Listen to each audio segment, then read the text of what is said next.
Des journalistes tués, une part très importante des civils décédés et la famine confirmée, la situation est plus que critique à Gaza. Une enquête conjointe du Guardian, du média israélo-palestinien Plus 972 et du média hébreu Mekomit révèle que 83% des personnes tuées à Gaza seraient des civils. Les journalistes ont eu accès à une base de données classifiée de l'armée israélienne. Elle recense plus de 47 000 Palestiniens identifiés comme des membres du Hamas ou du djihad islamique. Et en mai, cette base indiquait que 8 900 d'entre eux étaient morts ou probablement morts. Selon les chiffres du ministère de la Santé, cela signifierait que les combattants ne représentent que 17% des 53 000 morts que compte la bande de Gaza. L'armée israélienne, elle, dément les chiffres de l'enquête et la conclusion qui en est faite. Mais elle ne conteste pas l'authenticité de cette base et ne donne pas d'autres explications. Pour certains, comme l'ex-porte-parole du gouvernement israélien Elon Levy, l'enquête ne prend pas en compte tous les combattants tués, comme des nouvelles recrues ou d'autres groupes armés. Mais pour le média Plus 972,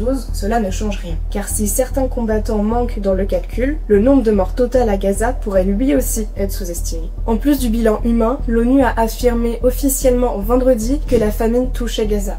L'organisation internationale se base sur 3 critères. Au moins 20% des ménages sont confrontés à une pénurie alimentaire extrême. Au moins 30% des enfants souffrent de malnutrition aiguë et 2 personnes sur 10 000 meurent chaque jour de famine pure et simple. Benjamin Netanyahou, le premier ministre israélien, lui parle d'un mensonge éhonté. Il affirme qu'Israël n'a pas de politique de famine et accuse même l'organisation d'avoir modifié ses critères. Alors que l'ONU prévoit de son côté une dégradation de la situation alimentaire dans les semaines à venir. Si vous voulez plus de détails sur cette enquête du Guardian et de Plus 972, retrouvez l'article de Jacques Peuzet sur le site de Libération.